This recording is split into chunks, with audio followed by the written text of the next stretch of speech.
మిత్రులారా, మీ అందరికీ సామాజిక ఉద్యమాభివందనాలు. నా పేరు తెలంగాణ శ్యామ్. నేను సామాజిక ఉద్యమకారుని. బీజేపీ బండి సంజయ్ గతంలో రాష్ట్ర అధ్యక్షుడిగా పనిచేసినటువంటి బీజేపీ బండి సంజయ్ కేంద్ర మంత్రి కూడా ఇప్పుడు.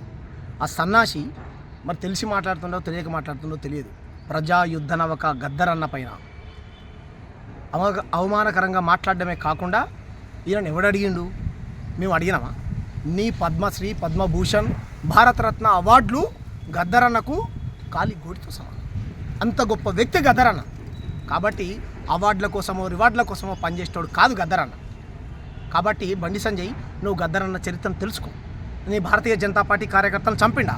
దేశం కోసం, ధర్మం కోసం పనిచేస్తున్నటువంటి భారతీయ జనతా పార్టీ కార్యకర్తల్ని నక్సలైట్ భావజాలం ఉన్నటువంటి వ్యక్తి గద్దర్ చంపిండని చెప్తుండు. నీ ప్రభుత్వం, అమిత్ షా, నరేంద్ర మోడీలు నరహంతకులు. వందలాది వేలాది మంది గోద్రా అల్లర్లలో చంపించినటువంటి వ్యక్తి అమిత్ షా. జడ్జిమెంటు అమిత్ షాకు వ్యతిరేకంగా వస్తుందని జడ్జిలను చంపించినటువంటి చరిత్ర ఉన్నటువంటి, నేర చరిత్ర కలిగినటువంటి వ్యక్తి నీ అమిత్ షా. ఖబర్దార్ బండి సంజయ్, నీ పార్టీ చరిత్ర దేశ ప్రజల మొత్తానికి తెలుసు. మతం పేరుతోని ప్రజల మధ్య ఎటువంటి చిచ్చు పెడుతుర్రో నువ్వు, నీ నరేంద్ర మోడీ, నీ అమిత్ షా. నువ్వు ఆ గద్దర్ గురించి మాట్లాడింది, నీ స్థాయి వ్యక్తులు గద్దర్ గురించి మాట్లాడేటువంటి స్థాయి అనేది.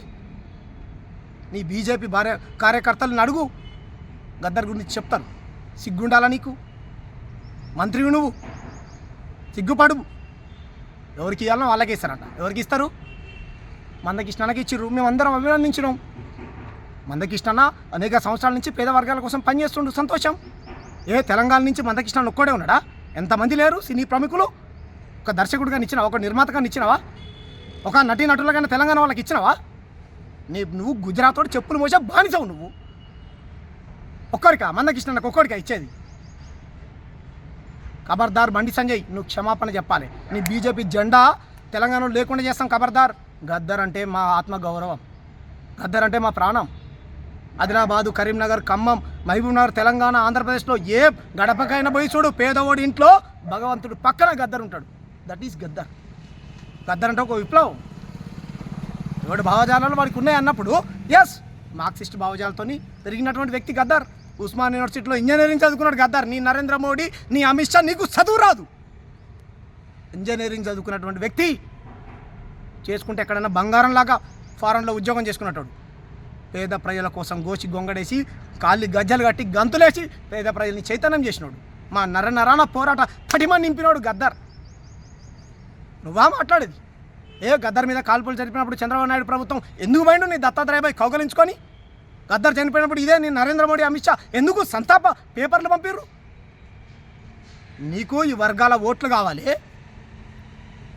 గద్దర్ పట్ల నీకు ఇంత వివక్షత మీ ప్రభుత్వానికి, నీకు.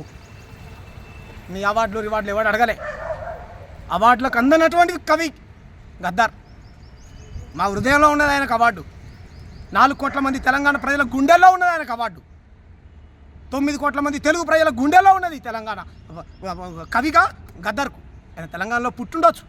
తెలంగాణ ఉద్యమంలో ఆయన పాడిన పాట పడుస్తున్న పొద్దు మీద నడుస్తున్న కాలమా అనే పాట నువ్వు విన్నావా బండి సంజయ్? గద్దర్ గురించి ఖబర్దార్. ఇంకో మాట మాట్లాడినామంటే ఖబర్దార్. నీ బీజేపీ ఆఫీసు తెలంగాణలో లేకుండా చేస్తాం. నేను తెలంగాణ శ్యామ్గా సవాల్ చేస్తున్నా. ఖబర్దార్, నువ్వు క్షమాపణ చెప్పండి ప్రక్షాళన. ఖబర్దార్, న్యాయ పోరాటం చేస్తాం నీ పైన, నీ మోడీ ప్రభుత్వం పైన. వానికి ఇస్తావు అవార్డులు? ఇచ్చుకో. అవార్డులను ఎవడు అగౌరవించాడు. నీకు నచ్చిన, నీకు ఒత్తాసు పలికిన వాళ్ళకి ఇస్తావా? నీ బీజేపీ ప్రభుత్వం తెలంగాణలో రావాలనుకునేటువంటి వ్యక్తులను ఏరుకోరి ఇచ్చుకుంటావా? ఇచ్చుకో. ఎవడొద్దన్నాడు? మేము వద్దన్నావా? పలానా వాళ్ళకి ఎందుకు ఇచ్చినావని మేము వద్దన్నావా? ఏమన్నా కులాల మధ్య చిచ్చులు పెట్టుకుంటూ, మతాల మధ్య పంచాయతీ పెట్టుకుంటూ ఏం మాట్లాడతావు నువ్వు? కేసీఆర్ గారు గతంలో కూడా సచివాలయానికి అద్భుతమైనటువంటి అంబేద్కర్ పేరు పెడితే గుమ్మటాన్ని కూల్చేస్తా అంటావు. ఖబర్దార్. గద్దర్ గౌతమ బుద్ధుడి వారసుడు, గద్దర్ కార్ల్ మార్క్స్ వారసుడు, గద్దర్ డాక్టర్ బాబాసాహెబ్ అంబేద్కర్ వారసుడు, మహాత్మా పూలే వారసుడు. వీళ్ళందరినీ అవమానించిన నువ్వు. ఖబర్దార్. ఎన్కౌంటర్ల పేర్లతో ఎంతమందిని చంపేయట్లేడు అమిత్ షా? పోలీసు వాళ్ళని చంపిండా? మరి ఎందుకు విచారణ చేయలే? ఎందుకు శిక్షించలే? ఎందుకు జైల్లో పెట్టలే? పోలీస్ అన్నలు గద్దర్కు అభిమానం. బీఎస్ఎఫ్లో పనిచేస్తున్న బార్డర్ సెక్యూరిటీ ఫోర్సెస్, ఆర్మీ బలగాలు గద్దర్ అన్నకు అభిమానులు. ఏ పోలీస్ అన్నలకు తెలియదా? పోలీస్ అన్న నీ బతుకది పోలీసు వాళ్ళ మీద పాటలు రాసినటువంటి వ్యక్తి కదా గద్దర్. సామాజిక న్యాయానికి ప్రతిరూపమే గద్దర్. ఇప్పుడు చెప్పట్లే మందకృష్ణ అన్న అప్పుడు ఉన్నప్పుడు గద్దరన్న ఉన్నప్పుడు గద్దరన్న ఎస్సీ వర్గీకరణకు అనుకూలంగా మా ఒక కమిటీలో సభ్యుడిగా ఉన్నాడని మాట్లాడుతున్నాం. ఖబర్దార్ బండి సంజయ్, నువ్వు క్షమాపణ చెప్పాలి. నీ మీద పెద్ద ఎత్తున న్యాయ పోరాటం చేస్తాం. మా ప్రాణాలు పోయినా పర్వాలేదు, నువ్వు క్షమాపణ చెప్పిన దాకా. నీ అమిత్ షానేమో పార్లమెంట్లో అంబేద్కర్ని అవమానిస్తాడు, నువ్వేమో నీ పనికి మాలినటువంటి కార్యాలయంలో గద్దరన్న అవమానిస్తావు అనుకుంటారు మీరు. వాడి గురించి మాట్లాడుతారు మీరు. నువ్వు గుజరాత్లో చెప్పులు పోసినాడు నువ్వు, నీ బండి సంజయ్ కిషన్ రెడ్డి గుజరాత్లో చెప్పులు పోసే బానిసలు మీరు. ఖబర్దార్ నువ్వు క్షమాపణ చెప్పు బండి సంజయ్, క్షమాపణ చెప్పాలి నువ్వు. బండి సంజయ్ క్షమాపణ చెప్పాలి. ఎవరిని చంపిండో నువ్వు బయట పెట్టాలి.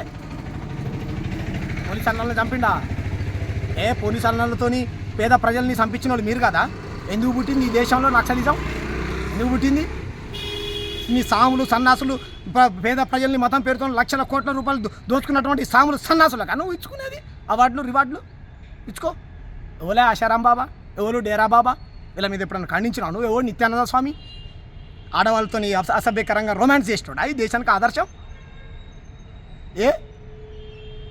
చంపి కాల్పులు జరిపించిన చంద్రబాబు నాయుడు కూడా పోయింది కదా ఇంటికి. ఏం మాట్లాడుతున్నావు?